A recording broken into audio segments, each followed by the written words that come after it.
ইসলামের দ্বিতীয় খলিফা আওয়াজ দিয়ে বলেন নাম কি? জানেন না আপনারা? এটা দুর্ভাগ্য আমাদের জন্য।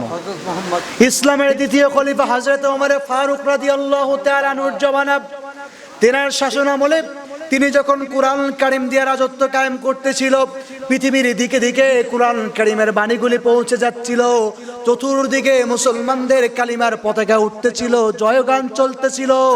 এই রকম সময় পারস্য রোম সম্রাটের সেনাপতির সেনাপ্রধান তার সমস্ত সৈন্যবাহিনীগুলিকে ডাক দিয়া বলল, এই আমার সৈন্যবাহিনীরা, তোমাদের জনসমর্থন বেশি, তোমাদের জনসংখ্যা বেশি, তোমাদের সৈন্য সামন্ত বেশি, কিন্তু তোমরা যুদ্ধের ময়দানে মুসলমানদের বিরুদ্ধে যুদ্ধ করতে গেলে হেরে যাও। কারণ কি বলো? মুসলমানদের বিরুদ্ধে যুদ্ধ করতে গেলে হেরে যাও, কারণটা কি? মুসলমানদের সৈন্য সংখ্যা কম, যুদ্ধের অস্ত্র কম, যেই বাহনে করে যুদ্ধ করতে যাবে সেটাও নাই বললেই চলে। পক্ষান্তরে কাফেরদের যুদ্ধের অস্ত্র বেশি, সৈন্যবাহিনী বেশি, সব দিক দিয়ে তারা এগিয়ে আছে। এরপরেও মুসলমানদের সঙ্গে যুদ্ধ করতে গেলে প্রতিটা যুদ্ধের মধ্যেই তারা হেরে যায়। ভাবার বিষয় কি না? পারস্য রোম সম্রাটের সেনাপতির সেনাপ্রধান প্রশ্ন করল, জবাব দাও, জবাব চাই, কেন তোমরা মুসলমানদের কাছে হেরে যাও বলো দেখি।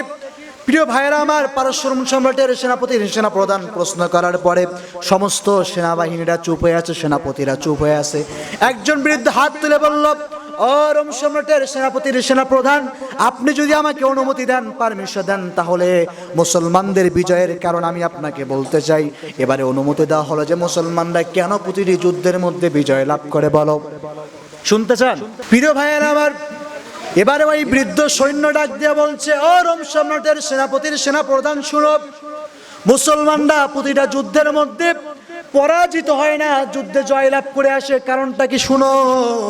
মুসলমানরা যখন যুদ্ধ করার জন্য জিহাদের ময়দানে যুদ্ধ করে, জিহাদের ময়দান তাবু থেকে ফিরে আসে, আমরাও ফিরে আসি। আমরা যুদ্ধের ময়দান থেকে আসার পরে আমাদের তাবুর মধ্যে আমরা সন্ধ্যা হয়ে গেলে পরে মদ নিয়ে বসে পড়ি, মদের বোতল হাতে নিয়ে মদ পান শুরু করে দেই। আমরা এই নারীদেরকে নিয়ে, নৃত্যকীদেরকে নিয়ে বাহিয়াপনার কাজের মধ্যে লিপ্ত হয়ে যাই। পক্ষান্তরে মুসলমান সৈন্যরা সন্ধ্যাবেলা যখন সন্ধ্যা হয়ে যায়, আমরা তো নৃত্যকীদের মধ্যে নাচ গান নিয়ে ব্যস্ত থাকি, আমরা মদ নিয়ে ব্যস্ত থাকি। এইরকম করে নাচ গান করতে করতে আমাদের রাত কেটে যায়। এক একজন সৈন্য আমাদের রাতের এক এক অংশে ঘুমিয়ে পড়ে, কিন্তু মুসলমানরা রাতের প্রথম অংশে আমাদের মতো করে না। আমরা সারাটা রাত আনন্দ উল্লাস করার পরে যখন ঘুমিয়ে পড়ি, এরপরে যখন সকাল হয়ে যায়, সুবে সাদিক হয়ে যায়, যুদ্ধের দামামা বেজে উঠে। যুদ্ধের দামামা বেজে ওঠার পরে আমাদের সৈন্যগুলি, প্রত্যেকটা সৈন্যের চোখের মধ্যে থেকে ভয়। যুদ্ধের ময়দানে যাচ্ছি, মুসলমানদের বিরুদ্ধে যুদ্ধ করব, কি করে ওই যুদ্ধের ময়দান থেকে নিজের জীবনটাকে ফিরিয়ে আনা যায়, কি রকম ভাবে কৌশল করে যুদ্ধের ময়দান থেকে বেঁচে ফিরে যায়। এটা হচ্ছে আমাদের অমুসলিম সৈন্যদের চাওয়া পাওয়া, আমাদের অমুসলিম সৈন্যদের মনের আশা।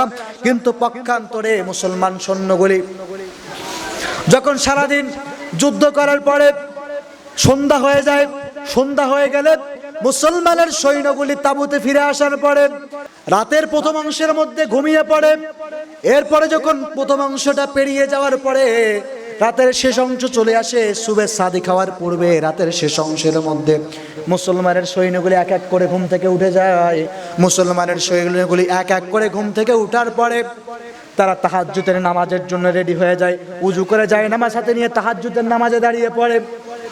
মুসলমানের সৈনিকেরা যখন তাহাজ্জুদের নামাজের মধ্যে দাঁড়িয়ে পড়ে, তারা সেজদায় যাওয়ার পরে এমন ভাবে কান্নাকাটি শুরু করে দেয়, ওই সৈন্যের তাঁবুর পাশ দিয়ে যদি কোনো অমুসলিম যায়, ওই অমুসলিম মনে করবে, অজানা পথিক মনে করবে, নিশ্চয়ই তাঁবুর মধ্যে কোনো মুসলমান সৈন্য নয়, এই তাঁবুর মধ্যে কোনো পাগল কিংবা কোনো পথিক আছে, কোনো সেনাবাহিনী নয়।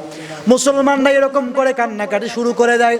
এরপরে মুসলমানরা কান্নাকাটি করে যখন রাতটা কেটে দেয়, কান্নাকাটি করে রাত কেটে দেওয়ার পরে যখন সুবে সাদিক হয়ে যায়, সুবে সাদিক হওয়ার পরে তারা ফজরের নামাজ আদায় করে, সলাতুল ফজর আদায় করার পরে যখন যুদ্ধের দামামা বেজে ওঠে, মুসলমানের সৈন্যগুলি যখন সারাটা রাত কাঁদার পরে সকাল হয়ে যাওয়ার পরে যুদ্ধের ময়দানে যাওয়ার জন্য রেডি হয়ে যায়, প্রতিটি মুসলিমের সৈন্যের চোখের মধ্যে থাকে প্রচণ্ড ক্ষিপ্ত, প্রচণ্ড রাগ। মুসলমানের সৈন্যের চোখগুলি লাল টুকটুকে বর্ণ ধারণ করে। মুসলমানদের অন্তরের মধ্যে কীরকম করে ওই জিহাদের ময়দান থেকে পালাই আসা যায় এরকম চিন্তা নয়, বরঞ্চ মুসলমানের সৈন্যগুলি চিন্তা করে আল্লাহর জমিনের মধ্যে আল্লাহর আইন প্রতিষ্ঠা করতে গিয়া যদি নিজের জীবনটাকে বিলিয়ে দিতে হয়, প্রয়োজনে নিজের জীবনকে বিলিয়ে দিব, কিন্তু আল্লাহর রাস্তায় নিজের জীবনকে বিলিয়ে দেওয়ার পরেও এই জমিনের মধ্যে রাম বামার নাস্তিকরা যারা কোরআনের বিরুদ্ধে কটূক্তি করে এদেরকে ছাড় দিতে রাজি নয়। এটা হচ্ছে মুসলমান সৈন্যদের যুদ্ধে জেতার একটা কৌশল। মুসলমান সৈন্যদের যুদ্ধে জেতার কারণ